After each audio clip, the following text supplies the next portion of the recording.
Next Gen fam, Let's what's go! going on? Thursday after, yeah, stand up, everybody up. What's going on, Next Gen fam? We're pumped to be here. Dylan and I have been moving to the standing desk, and my makeshift standing desk is a couple Amazon boxes, obviously here in the bedroom. I've seen Dylan's standing desk as well. We're doing our best. We're out here.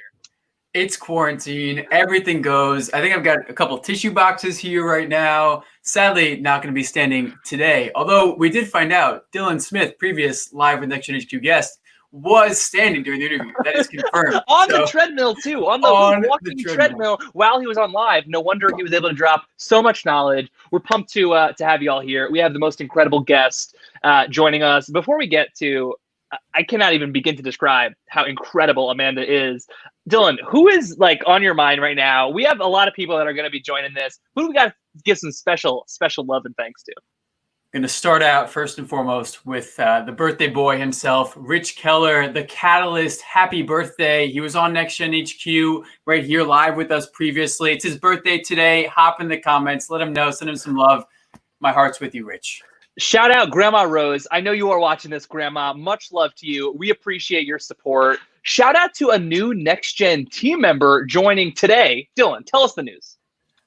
Justin, confirm or not confirm that as of this day, today, July 23rd, Thursday, Next Gen HQ has opened an office in India thanks to Noel coming in. Operations specialist, Next Gen HQ. This is confirmed. Noel. This is confirmed. Noel, we really appreciate you, man. We're pumped to have you joining the squad. We got a really great program up. Shout out just everybody in the comments. Chris, Mal, Jenna, hopping in. We appreciate y'all. We're pumped to get into the convo. Dylan, what are we getting into today? I am so excited because, Justin, we think we have a good amount of energy, right? We think we bring it a little bit. Get out of town. When our guest comes up here, Amanda Slavin is someone who truly inspires me to get better. I've been listening to so much of her content, reading her posting and learning more about her company. I'm going to let her get into a lot of it, but she is a Forbes 30 to 30 honoree. She's a recent mom as well. She has written a best-selling book. I could go on and on, but without further ado, let's get her on the stage. Paige, please bring her on board. Welcome, Amanda, to Live with Next Gen HQ. I thought I had energy. This conversation, I was backstage being like, "Oh my god, this is unbelievable!" Like, I feel like I just drinking espresso. That's what it's about. Now I kind of know how people feel with me because I don't normally meet people that have more energy than me, and I was like, I don't know if I'm exhausted or extremely excited or both. We so appreciate that, Amanda. How is your day going? How are you doing this week? Talk to us where you're coming from. I'm good, I guess. It's so weird to say good these days because everything is so odd. Actually, a friend of mine was telling me that she was asking her friend's son, who's 4 years old, how he was doing, and he kept hearing adults kind of be like, I'm okay, things are kind of wobbly. And so he was like mimicking the response of adults during quarantine because everyone kind of feels like in between. But right now I am feeling good because after 4 months of being in Airbnbs by ourselves, coming back from maternity leave early, watching our child alone and working full time, I'm now at my parents'. And they are able to help us. And it is the most glorifying. I never thought that going back to living with my parents would be the best, most seamless, easiest experience of my life. So I feel very happy that they're grandparents and not just parents. Amanda, that is awesome. I mean, we have a lot going on. You have a lot going on in your world, but we are so grateful for you taking some time out of your week, out of your quarantine as well, to talk to our Next Gen audience who are the next generation of leaders, of game changers, of innovators out there who understand that they want to design the life that they want to live. They're chasing their dreams and trying to bring it to life. I figured we could start with a story of yours that I found so interesting online. It goes a little something like, you arrive in Las Vegas for the very first time, thinking you have this great meeting set up, thinking a formal invite was issued. And the man who brought you there, a very famous investor and gentleman, actually says, hey, what are you doing here right away? You came all the way to Vegas. Can you tell us what was going down in Las Vegas? What brought you there so we can set the scene a little bit for the audience?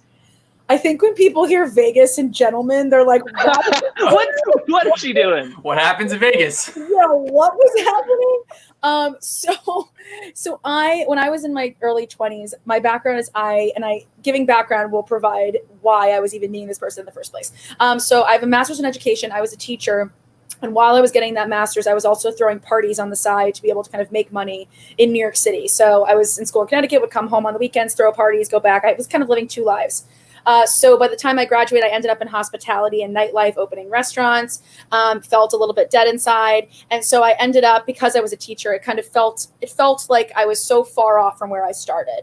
Not that it was, again, there was so much that was fun about it, but I didn't feel like I was living kind of my true life, if you will. I kind of felt like I was living kind of this fake version of what I felt was going to bring me happiness. And so I ended up kind of doing a lot of things on the side while I had a full-time job. And one of those things was producing a conference called Summit Series. So this was 9 years ago. Summit Series was the first experience. I don't know. I'm sure some of you guys are familiar with Summit Series. They call it Burning Man and TED combined. It was the first one on a boat. My ex-boyfriend from college's pledge master was the director of operations. So this was like early days of Summit. Like no one knew what this was. We were like, oh, we want you to like take your vacation days and freelance produce this random thing on a boat. I'm like, okay, sure. And so I did that. And then I ended up doing the next one, which was at Lake Tahoe. And at Lake Tahoe, it was a smaller, more curated group, about 300 people. And I was just meeting a bunch of the entrepreneurs there. And one of those entrepreneurs was Tony Hsieh, who's the CEO of Zappos. And at the time, Zappos had just sold to Amazon. He had taken his $350 million from that deal and decided to rebuild downtown Las Vegas, bought 18 city blocks, and was actually bought the city hall, moved Zappos there. And I didn't know this, but was inviting like everyone and anyone to come visit to see what the project was about. So when he invited me, I was like, oh my God, I'm so special. I'm so cool. I'm in my 20s and I'm going to like have this big life ahead of me, blah, blah, blah, whatever. All this stuff. And then I got there and I was like humbled immediately. I was like, oh yeah, I remember what's happening. I was working that event. I wasn't even an attendee. Like I came back to the rally. I was like, I have to work my way still. Who do I think I am? And I got there and I went to hug him because I'm like, hey, Tony, what's up? Like I got out of the car. He was standing outside and he literally backed away, put his arms in, like, who are you? And I'm like, yep. Okay. So I'm not sure if you want to hear the rest of the story. I assume you would want to, because then it's like, where does this end? But I ended up, during that time, I ended up going to Zappos because they do all these tours there. And I ended up telling this guy to watch his own TED Talk because he had grown a beard and I didn't know that it was him. That's a whole other story. But pretty much Tony heard about that, realized I put my foot in my mouth, thought it was hysterical, texted me and said, why don't you come to this bar and hang out with us? We ended up going there. And then he was like, tell me who you are. What do you want to do with your life? What's going on? Like, why are you here?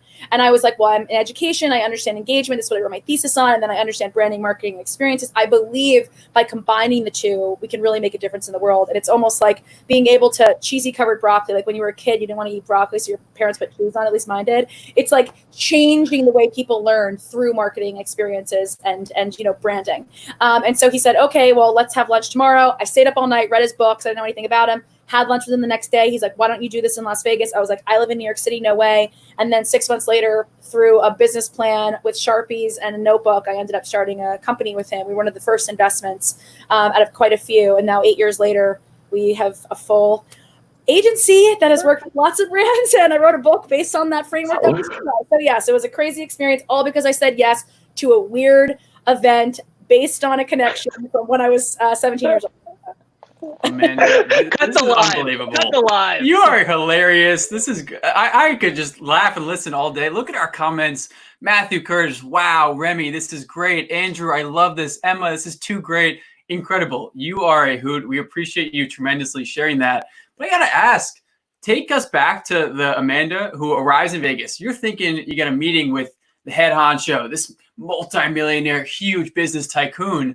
Where does that charisma, that courage, where does that confidence come from? Could you share more for our young listeners who are looking for a bit of that to go shake Mark Cuban's hand and say, hey, what's up? I'm Amanda. That's pretty dang cool.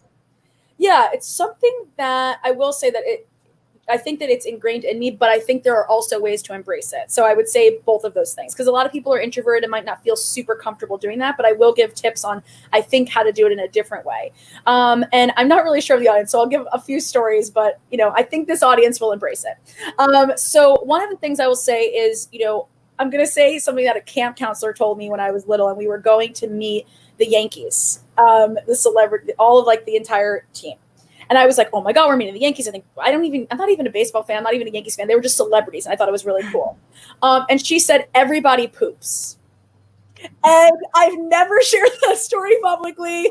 I've never communicated about that. But it was this moment of my life where I was like, everyone's the same. Everyone has similarities. Everyone has difficulties. Everyone has things that they're experiencing in their life. Everyone is just a human being doing the best they can. That's my interpretation of it as an adult, maybe not as a 7-year-old. And what I took with that, and again, I think I've always been that way because, you know, even in my book, I share stories of when I was a first grader and I would bring the entire table together and want them to kind of share snacks and connect with each other. I always have felt that everyone deserves the right to be included, to feel like they're a part of something. You know, I don't feel that anyone, and that's where, again, even when I was a producer, anyone is undeserving of being inspired and educated, which is why I actually wanted to start my company in the first place, was to be able to democratize that inspiration for everyone, not just the few that could afford to be in those rooms.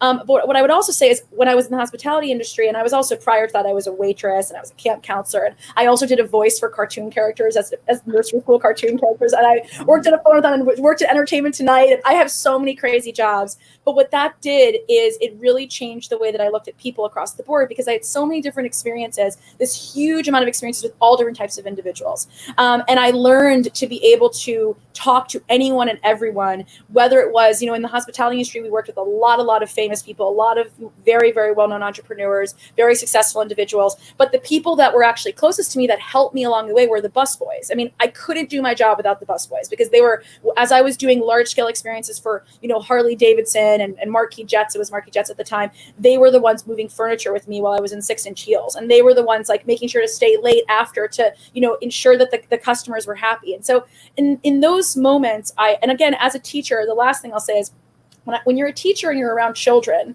and, you know, those children are next gen, they're probably in your community and in your network, because now they're like 16, 17 years old, because I'm old. Even though I'm early 30s, I'm not that old. But, you know, when you work with children, you realize the potential in every single individual, and that potential wants to be reached. And so again, when I gave a commencement speech at this university, Bernal University, it's a small school.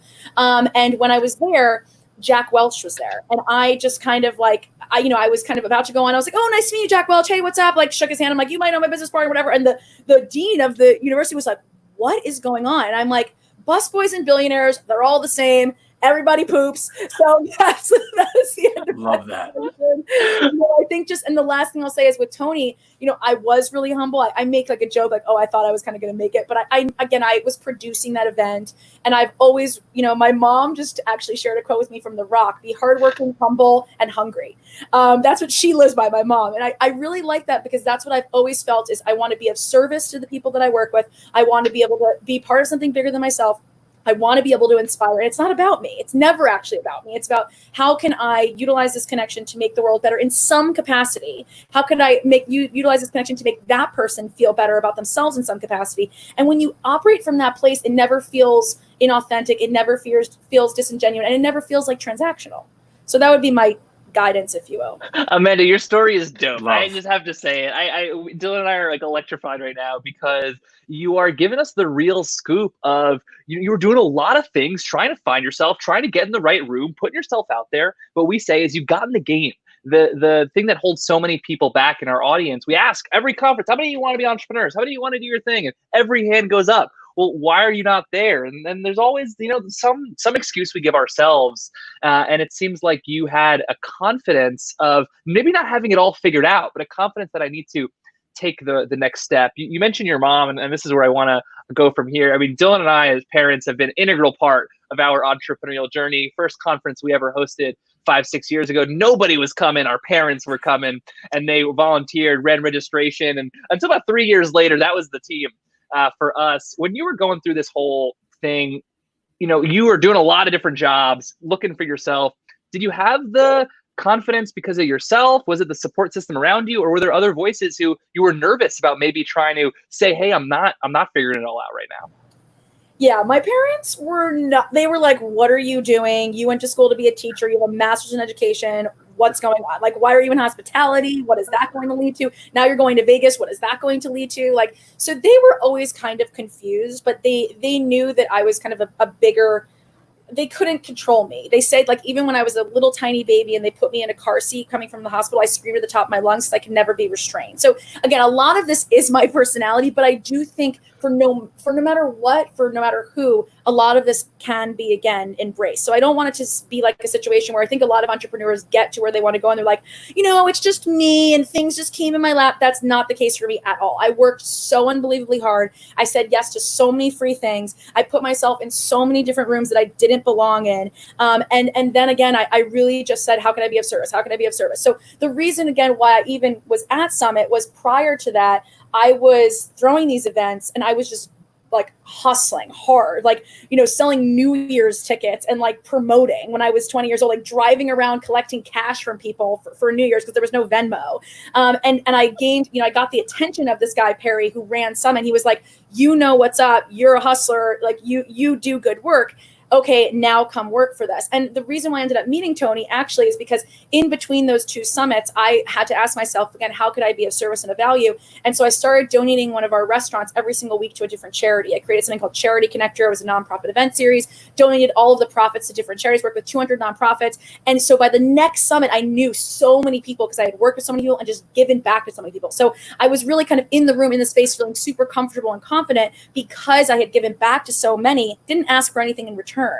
So I would say that, in terms of like the voices that could have stopped me, I think that voices that could have stopped me would have been a lot of people that might have said like, that's impossible. And a lot of the advice that I got during that time was it's impossible for them. It doesn't mean that it's impossible for you. That was like one of the first things that I really had to embrace. And then the other thing that I had to embrace is I had to realize why I was actually trying to accomplish certain goals. Because at the time, I was around a lot of people who were going to be billionaires or multi-millionaires. I was like, I'm going to be a billionaire in 3 years, blah, blah, blah. And then I had to like really slow down and be like, do I want to build a company of a couple hundred people? Like, do I want to keep raising money in order to be able to sell? Do I want to work, somewhere else in like, because that's really in terms of an acquisition with service-based business, I'm going to have to work at another big company. So I had to slow down a bit and be like, what do I actually want? And what I've realized more than ever, and I will say this in terms of even now being a parent, is time is a much bigger resource than money. And I didn't realize that because I've always had unlimited time and unlimited energy until I didn't. And I really had to learn, okay, maybe the words won't stop me. Maybe my parents won't stop me. Maybe no one can stop me. I'm unstoppable. I'm boundless. And then I was like, oh no, I actually need to be more conscious of my yeses or they don't mean anything anymore. If I don't say no ever, what does a yes even mean? Mm-hmm. So I had to be more intentional with my own boundaries in order for me to get to where I wanted to be for myself. I'm taking notes for both of us, Dylan. We'll get to this. We need to hit the lab after this. Oh my goodness. I don't even know where to begin. There is so much to unpack there, but it all starts from something that I think is a common thread, even to the first 20 minutes here. You embody making relationships, number one. Whether it's the busboy, the billionaire, yourself, one of the most important relationships that we don't talk about at all. You prioritize that. And you said, I'm going to treat me, Amanda, like I am the most important person in the world because, newsflash, you kind of are, right? You control your destiny there. Everybody poops. Everybody's going to die at some point. What are you going to do with your life in the short time that we have? Something that you, I think, embody to the fullest extent, and it's true throughout your story. It's definitely true with your company today, is that idea of engagement. And this is something that obviously is baked into your book, your team, everything you do, the work you serve. Can you talk to us about where that started to manifest and then how you embodied that whole engagement principle into what is now your growing company? Yeah, for sure. And I will say, in terms of putting myself first, I was randomly diagnosed with type 1 diabetes 4 years ago out of nowhere. It's not in my family. It has nothing to do with anything at all. And that was the stopping point. So it made me realize if I'm not advocating for myself, no one else is going to advocate for me either. And so it's again, like putting the oxygen mask on first. But when I learned about my own health, and again, I was kind of just burning the candle at both ends throughout my entire 20s. So what I would say is, make sure not just like emotionally, mentally, whatever that looks like for you, but like physically, your health is the most important. And in your 20s, you feel invincible. In your teens, you feel invincible. And when you hit 30, something true. I don't want to sound like that, person at a barbecue, be like, oh, when you're 30, you'll see. But something just changes. Like I couldn't take red eyes anymore. I used to go to like India on a whim, and then I couldn't do that anymore. So I just have to say that one thing in terms of make sure you are putting your health first. In terms of engagement, I define engagement as meaningful connection and attention. And I believe that, again, that is the most difficult resource right now to attain more than ever. And I think it's incredible looking at these comments, and I'm hopefully we can answer them later because I don't want to be too distracted. But, people are so engaged and so connected to what you guys stand for and what you believe in. It's not just like, okay, we have a bunch of speakers, hey, learn from them. It's like, no, even your energy and the types of people you bring in, and that you want to give advice and you want to give guidance to people so that they can follow their dreams. That's what they're engaged around. And it's not about likes and followers and comments. It's about that connection. So that is defined as the 7th level. The 7th level is defined as literate thinking. It's when your personal values and beliefs align with a message. And so we all have brands or experiences or jobs or TV show or book that we feel is a part of our identity. It's this visceral connection where I'm like seeing Albert Einstein on your wall behind you, and I can't fully see those photos. I think it's family photos, but it's something that, again, it feels like a part of you. That's the 7th level. That's what we're all striving for with our work. That's what we're striving for with our relationships with our families, with our significant others, and I think that we have lost that. We have really been focusing on the wrong levels of engagement. There are 7 levels of engagement. We've been focusing on these lower levels of engagement. We've been focusing on these likes, vanity metrics. We've been focusing on, again, and it's really impacted our mental health in terms of the way that we have been obsessed over what people think of us instead of what we think of ourselves. And instead of striving for these higher levels of engagement with the people that we care about, we settle for being distracted. Level 3 is frustrated engagements, when you want to engage but you're distracted. How often do we settle for being at a dinner table with our loved ones while we're on our phones? I'm obsessed with TikTok. It's a problem. I have to take my phone away from me and be like, I cannot passively consume TikTok for 3 hours while I'm with my husband. And now that I have a son, I love to work. And I have to say, I am not going to work when I'm with him, even if he's just lying next to me, not paying attention. I want to put my whole 7th level focus onto him and not be at level 3 with the people that I care about most. So that is the way that we've built our organization. We build companies, we build experiences, we build strategy, we build, anything along the lines of any type of output that allows for internal customers and external customers to be deeply engaged with the people that they work with the people that they're trying to, attract in terms of their customers, and again, with the people they love. Such an interesting, forget about business model, which I think is absolutely incredibly innovative. And Dylan and I'd love to talk more about that as well. But your approach all centered around engagement, obviously influenced by your background, your experiences, your lenses of education. I loved hearing you talk about your son interacting and your TikTok, because frankly, we're not perfect out here. And for us, even when we know what we should be doing or shouldn't be doing, but Amanda, you have that self-awareness to at least realize I am being distracted, I am being pulled. And Dylan and I always talk about what are the traits of the leaders we're really looking to work with. Self-awareness is top of the list in terms of those key 1, 2, or 3 things. When you're working with companies, I think every company will say, we want to be more engaged internally. We want to be more engaged with our customers. What is the self-awareness, gap that they have? Why are they focused on these other levels? And why maybe is engagement then the secret sauce to cut through it?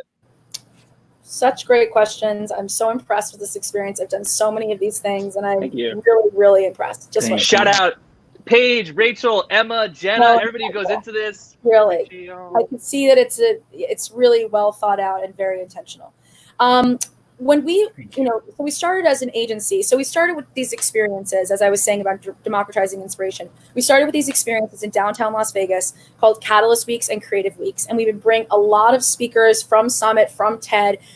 They would completely waive all speaker fees. They would come out for free, and they would give talks and workshops to the public of those who lived in downtown Las Vegas. And we did that twice a month, every single month for 2.5 years. We brought about 2,000 attendees and 250 free talks and workshops.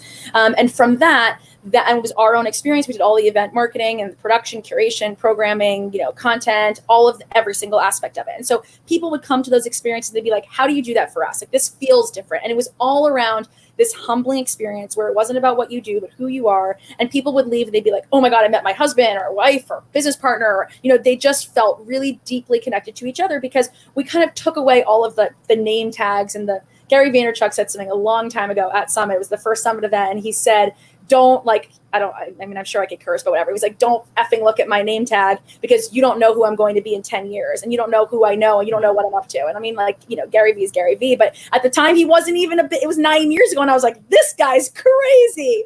And I liked that about being able to just see the human behind the job. And so when these brands started to come to this experience, they're like, how do you do this for us? And so what ended up happening is we kind of morphed by mistake into an agency where it was all around the output. It was like, okay, do an event for us. Okay, do a website for us. Do a social media campaign for us. Get us more Instagram followers. Like, it was constantly that. And what happened was, I call it brand acupuncture. It's identifying the pain point and then coming up with a creative solution. A lot of agencies are brought in to come up with a creative solution that they think needs to be solved, but that's not necessarily the problem that's causing the problem. There's a problem that's underneath that we need to be able to determine, assess, and solve in order for there to be no more problems down the road. And so what started happening is, as we were creating these outputs, I started to work with a lot of the founders. I started to work with a lot of the individuals that were leading the organization. And I started to really be able to dig deeper and say, okay, like, why is this a problem? Why do you need Instagram followers? What's really what you're trying to accomplish? Are you trying to raise money? Are you actually, do you not have any money left? Are your employees not engaged around what you're actually trying to create? Why aren't they sharing on social media? So I think it was really being able to look at what the marketing industry told companies they should be doing, because that was the next big thing. Like, oh, every company thinks they need to be on TikTok. It's like, no, like, you do not necessarily need to be on TikTok if that has nothing to do with your core audience or anything to do with your product strategy. Like, you have to be authentic to who you are and what you do, and then develop a strategy based on what's relevant to your brand. And so I think it takes a lot more work. And that was where, again, the past, I said the first 4 years, the past 4 years have been really reworking the way we communicate to brands, teaching them about the levels so that they can understand where they are, and then being able to determine a creative output to then be able to come up with solutions for the problems they're actually facing, not the problems that everyone else told them that they were facing. So I think it's really kind of going against the grain and what everyone thinks is the next big thing. I love that. So many in our comments here: Malachi, Julia, Paige, Matthew, resonating with the human behind the job. Don't look at my name. Don't even look at this logo. Maybe look at this logo, but there's more, right? There's a guy here. I love that. And I think something that you, Amanda, speak about, and I know it's embodied by all the work you do, is that true change has to stem from the leaders, whether that's the CEO or the board, however that might be. As a startup, as a growing company, you have to want to change yourself to then have the company go through that same process. So maybe you could touch upon that a bit further, Amanda, and also how you see social responsibility fitting in, because I know that's something that is truly at the core of all of the work you do. And that as the next generation of entrepreneurs, Gen Z especially coming up, we care about, right? We notice we're looking for socially responsible businesses to start, but then also to join and to buy from, right? Maybe bring that together for us in our audience. Sure. So I had to kind of recoin ROI. Instead of return on investment, I recoined it as ripple of impact.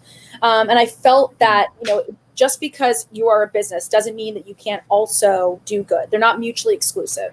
And when I did a lot of research, when I was doing Charity Connector and I was deeply involved in philanthropic work, I did a lot of research on the word charity. And it's actually giving the gift of goodwill or benevolence in terms of purpose. So you're actually giving something more than just money. You're giving something that's yours, that only you can give, that you can actually provide to the world.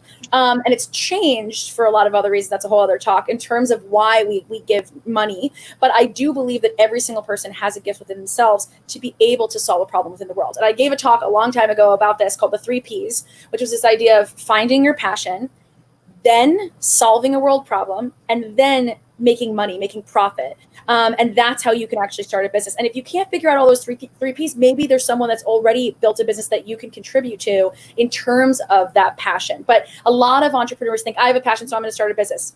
Hold on 1 second. How is that making the world better in some way, not worse? That would be my first question. And then how are you actually going to make money from that? But that being said, what I always feel in terms of founders is that founders create businesses that they feel that they need. And then it is the founder's job to do the work on themselves so they don't get in the way of that company actually fulfilling the need for the world and for others. And a lot of the times what happens with founders is they have so much of their identity wrapped up in their businesses that they do get in the way of it becoming something that it should be actually, in the world, because it's all about them and what they thought it was going to be, their baby. And so what I have really had to learn is when I think of an idea, I actually, in one part of my mind, I actually have to, already say why the idea is wrong. And then on one part of my mind, I have to say why the idea is right, so that I'm not defending the idea at all cost. and at the cost of the business. And then, the last thing I'll say in terms of, again, being an individual within a business and taking care of yourself is work harder on yourself than your business. Because as your business grows, and I said this to every single person within the company, especially a service-based business, but really any company is filled with human beings. And that's what I've always said to you as it pertains to likes and followers and comments. Those are human beings behind that. We have to remember that. That requires an individual to do work on themselves, because there's either you're going to grow or you're going to die. Let's just look at nature. Those are the two options. You can't sit still. And so there is a time to be able to integrate. There is a time to be able to rest. That's not sitting still. That's important for your growth. But I believe that when you have that option to say, do I look at myself and my problems and my issues and how this is standing in the way of my own growth and my organization's growth? Or do I do the status quo and do what everyone else told me to do and, keep working until, 12 in the morning and not sleep and not do the work on myself and not meditate and not care about myself? You're actually doing a disservice to others by not taking care of yourself. So that would be kind of those three elements, I think, would be the three things I would say if you're looking to start a business, and also the importance of why taking care of yourself is actually better for your business.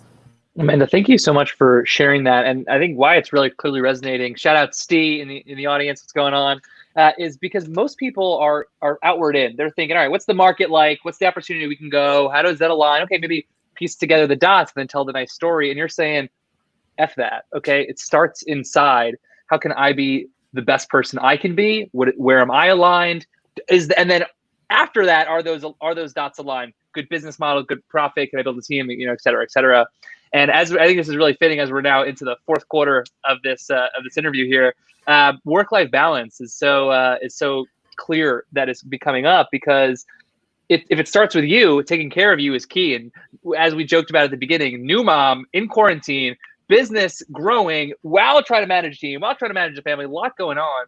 How has your thought of work-life balance shifted over time? And frankly, Dylan and I are biased on this because we've been doing this for 6 years, but we're pretty young, and we're definitely a lot of times in the mindset of whatever it takes, whatever it takes, we'll figure it out. Trying to do our best to focus always on building ourselves and being the best leaders that we can be, best individuals. How do you think about work-life balance? Where is the shift taking place, and where are you now?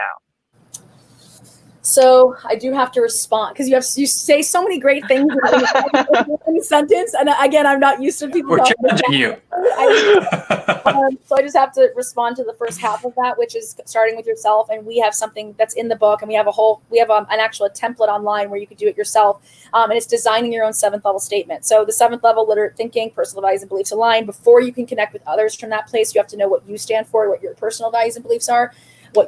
Again, really before you can align with anything. And so that's just something that I wanted to mention, because I thought it was really interesting that you said that, and I didn't bring it up as it pertains to the framework. So that's the first step, and then you go through 1 through 7 as it pertains to work-life balance and what's been happening. So I also have been raising money during this experience, which has been a crazy situation. I never actually... My whole wallet, I'll give to you. We're in. Okay, we're in. And I'll tell you why. And this isn't even something that I've shared with anyone yet. So this is like the first place I'm sharing it. But, I am transitioning out as CEO and becoming chairman of the board after 8 years. And what that means for me is that, again, once I started to, so let me backtrack a little bit. Nothing stops me, as I've already said, except for if something stops me, which is like type 1 diabetes. Like I broke my foot. That's like stop me. Like things have had to happen in my life that have forced me to stop. That is the only way that I've stopped in the past. Now, after having a child, what it does to you mentally, emotionally, physically is a completely different thing that no one could have ever described to me in a million years. And the first time in my entire life, I'm always like, I'll figure it out. I couldn't figure it out because I had no previous experience to pull from. So I had to really look inward and be like, I don't know what to do. And what that looks like is then I have to really be okay with that.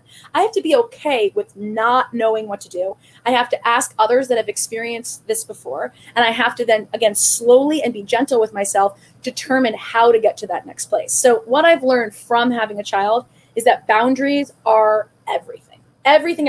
Also, you didn't know this either. My husband works with me. I hired my father beforehand. So my best friend and I started the company. So I am like, everything is just here. Like my work life is like right here. So I have had to learn an unbelievable amount of work in terms of boundary setting, and boundary setting for myself, because my problem is not actually boundary setting with others. I could be like, nope, don't, I'm not going to do that. It's exactly what you just said. I'll do whatever it takes. And what that did for my company, when I said, I'll do whatever it takes, I'll do whatever it takes, is it put everyone in kind of into a tailspin. Because when things would happen, I would be so reactionary, be like, I'm going to do it. I'll do this. I'll figure this, like that. And everyone was like, oh, okay, well, I guess Amanda's the only one that knows how to do this. And I guess we'll just have to follow her wherever she goes. And I also I'm very capable at doing a lot of things at once, and I'm very quick. So I would fill all these holes, and I didn't actually allow other people to grow into the positions that they were supposed to grow into. And so instead of taking a minute and saying, maybe I should let this person do it their way, even if it's maybe not as quick as what I would do, maybe if it's not exactly what I would do, I'm going to let that person do it, maybe even make a mistake, not at the cost of the organization, but just to learn, and then be able to support them on being able to grow further. And if I can't do that, then the company's not going to scale. And the reason why I'm saying I'm moving to chairman is because, Robert, who I co-founded the business with, who's my best friend, has been there for 8 years. He's ready to take on that next part of his career. I'm ready to take on that next part of my career in terms of writing a book and giving. I want to do more of these things. That's what I'm most passionate about. I'm an educator, and I want to inspire. I want to educate. I want to give back in that capacity, and more abundance will come to the organization from me just being me, instead of me doing whatever it takes. Now, by the way, I totally agree with you. You do whatever it takes for the first 10 years. That is the point of being an entrepreneur. You're not going to think that other people are going to save you. You're not going to think that other people are going to figure it out. You do have to think it's not this glorifying job where you're on the cover of Inc. magazine. You're like, look what I did. I made $1 billion. I didn't have to work hard because, everything was handed to me. That's what I think a lot of the times people think entrepreneur is a job. It's a mindset. So I totally agree with that.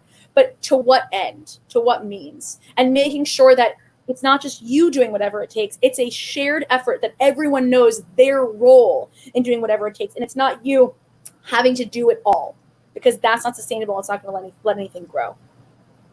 Amanda, I could not be more on cloud nine right now, listening to you. So many bells. Yes, yes, yes, going off in my head. This is something that I personally talk about and struggle with all the time. It's our baby, right? Letting folks, not letting, but giving them the opportunity to make it better, to grow it. Sure, every now and then, is there going to be a mistake? Of course. Would I have made the same mistakes? Probably more. And letting that bit go, I think, is so tremendously impactful. You talk about it in the sense of scale and what it can lead to, and yourself growing. That's so powerful. And thank you for sharing that and being so vulnerable with us. On the topic of that work-life balance, Amanda, something that I read and heard you speak upon in a previous interview, and I think you were right on the money, was the topic of loneliness as an entrepreneur. And you just said yourself, you hired your family, your best friends, you started the company with, your husband, but yet still those overwhelming feelings of loneliness at times. And what I think is most impactful, you said it was during the busiest, when you were working the most, perhaps, you would stop, have a second, you're like, oh, my family, friends, come hang out. But that's when you were lonely. That's such a feeling that I can resonate with, and I know everybody listening gets upon as well. Maybe touch upon that for us. Yeah, it's two things. When I first started the company, and I did that first Catalyst week, everyone kept kind of sharing all these things about themselves, and they kept calling me a connector. I was always kind of like that top connector. And I finally said, I really actually, it's very upsetting to me. I feel like that's all that I am, is that I'm just, building relationships, and it's nothing about, you don't actually know anything about me. And they said, wait a second. No, that's not what it is. It's actually that you attract these individuals. And so by being around you, you're attracting us and others, and we're meeting individuals through that experience because we're attracted to your energy. And because I was vulnerable enough to share that, it totally changed the trajectory of the way that I felt about myself. And if I didn't share that, I might still be taking it as an insult that all I am is a connector. And again, that was very specific to me.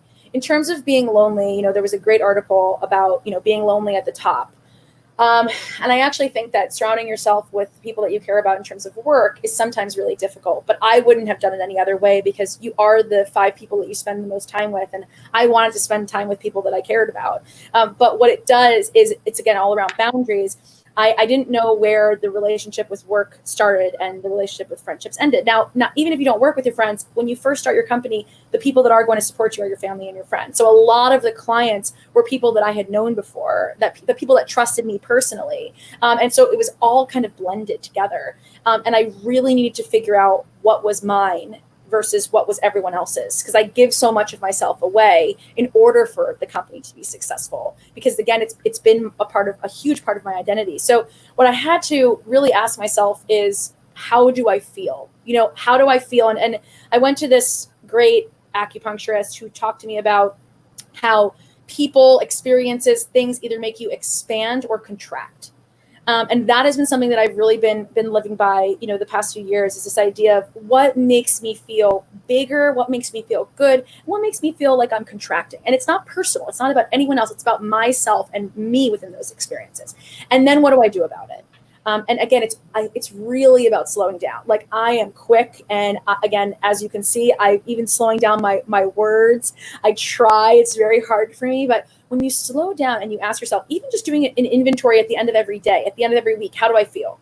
Do I feel good about this opportunity? Or does it make me feel kind of, ugh? I don't even like to use the word bad, because it's not bad. It just makes you feel like you're contracting. So, I think by asking yourself that, and also knowing what it feels like to feel good and to feel like you're contracting, because a lot of people don't know. They're moving so quick. They're just thinking about the next step, the next step, the next step. They're not present enough to know that they are upset. And that was me for a long, long time. I was just going so fast, moving on to that next step, that I never actually knew what I was feeling. So taking that moment to actually also ask yourself, what does it feel like when I feel good? A lot of people don't know. People are on an adrenaline rush and they don't actually even know that they're sad, and that they're filling that hole in order to feel better because they want to feel numb. So taking those moments, taking that inventory of how do you feel, what does that feel like, and then how can I actually improve upon the experience with my life to continue to feel good, I think is the way to be able to have that work-life balance that's sustainable. Amanda, thank you so much for sharing your story with us. That is incredibly vulnerable and inspiring to hear. And I think, as Sam here is saying in the comments, it's you have to really shift your entire perspective on the growth process. And that is what you've done by slowing down, by being intentional about your decisions. I cannot even believe we're at time just about here. I want to make sure we can touch upon this incredible remote training that you have been building and are looking to expand. We're all out here, we're remote. Dylan and I, we're at home, you're at home. What Thanks, resources are available? Mom and Dad, we appreciate it. What resources are available? And, any tips, I guess, from your craziness of all of these things happening at home as well? So we started our company 8 years ago to be remote, because Robert and I both came from workspaces that were the opposite of work-life integration. It was just work. And so we wanted to create an experience for the people that work for us that they could also have lives. And the reason why I think this is so important is because probably most of you are working remote, or are at least valuing remote, but you're also valuing community, which is kind of what you're creating.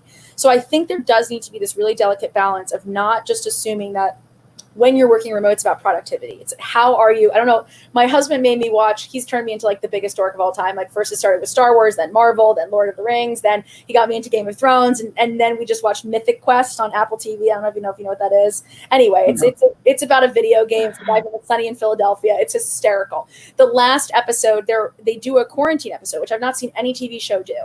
And it's a really, really funny show. But in that episode, the developer, the engineer, who's like really, really quirky and always kind of big personality. She's coding. And then she doesn't have anything else to code. She was like doing a 3-week sprint nonstop. And she afterwards was not showing her screen. She kind of kept avoiding phone calls. And the main character ended up showing at her house, like with a mask on, because she was really, really depressed and no one knew. Because her friends were thousands of miles away. She didn't have any family. She had no one kind of around her. And once work stopped, she didn't know what to do with herself. And it kind of goes back to, again, how do you feel and what makes you happy? And I have had to learn a whole different way of being, again, post-mom. A lot of my identity came from living in New York City, going out to eat, traveling. Those are the things that make me, walking within New York, those are the things that make me the happiest. But as an immunocompromised individual, I've had to ask myself, what's the best thing for my health and what's the best thing for my child's health? And so working remotely, I think now, for every single person, we have a training, we have tons of free resources. It's around creating those boundaries with yourself and others, being able to ensure that you're getting some type of community and connection from, again, the people that you work with and the people that you're collaborating with, even if you're working alone. So reaching out and seeking that and being vulnerable on computers. A lot of people do not know how to be a human when they're hiding behind a screen, and it's going there. And it's going there first as leaders so that other people have permission to go there. And it's asking questions and then actually creating spaces where everyone can talk, to create collaborative spaces where people feel comfortable sharing even the smallest things to the biggest things. So that would be my guidance for those working remote, which is everyone during these times and always. Amanda, thank you so much for sharing that. I know tons of tips that Justin and I will be applying with our team starting today.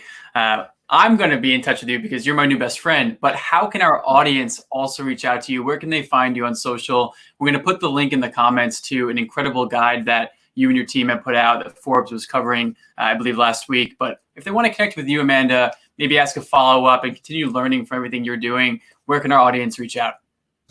Please put the link, the-7th spelt out level.com as well in the chat, because that has like swipe up. Swipe up. -7. Swipe up. Okay. So many courses, so many resources. Like I can't even how much free stuff we have on that site. In addition to that though, I mean, I don't know if young people use LinkedIn. I love LinkedIn. I'm obsessed with it. I've been obsessed with it for years before I think it was turned into this madness. Any single person that adds me from this community, just say you're from the community so I actually can accept and know that you're not a robot. And I will absolutely, talk with you there. And then again, the 7th level, there's all free videos. There's actually with HubSpot. I'm on the advisory board of HubSpot, and we did a free course around the 7th level, and it's on HubSpot Academy. It's totally free, as I said, and it's like a 3-hour course all around all this in terms of connection and engagement. So those are the ways, and I am just so happy to help in any way that I can. Next Gen community, Amanda Slavin, incredible to have you on. Thank you so much for all your advice. We're having you back. You're not going anywhere. Tomorrow. We really appreciate everything and all your time and wisdom today. So thank you so much. Get those resources and connect with Amanda.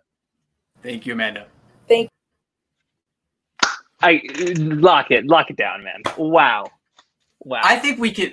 Unbelievable. Yeah. I don't even know what to do. Dude, I mean, there's so much that she said that I'm like, and I'm like, yeah, me too. Same, right over here. Oh, not getting, you're in your own, oh, yep, in your own way, yep, over here. So the vulnerability to share so many of those stories resonated with me. Huge time. Amanda living and walking the walk, right? She's talking about it starts with leaders. As a leader, you have to work on yourself before you can hope your company changes magically.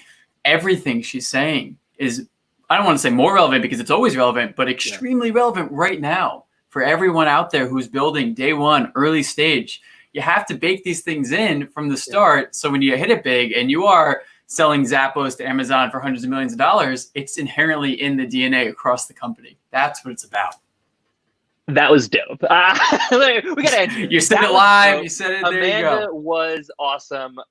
Next Gen fam, we appreciate you tuning in. This was incredible live. My brain, as Julia first said right here, exploding with knowledge. Hit the knowledge channel. Next Gen fam, we appreciate y'all. Much love. Thank you very, very much for tuning in. We look forward to hanging out with you guys soon. DGJL out. Have a wonderful afternoon, team.